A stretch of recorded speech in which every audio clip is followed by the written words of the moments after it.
మనుగడ కోటి అలలుగ పొంగు వరదల వేగాన పడిలేచు అలలకు తీపి కలలకు లేని అలసట నీకేలా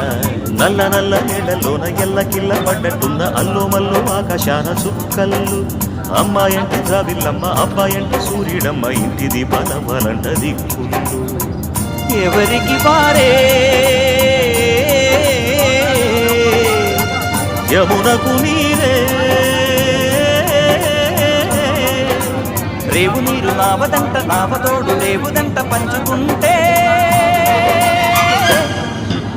గోరు వంక వాలగానే గోపురానికి స్వరాల గణగణ గంటలే మోగనేలా గోపబాలుడొచ్చినాక గోకులానికి పెదాల కిలకిల పువ్వులే పుట్టలేదా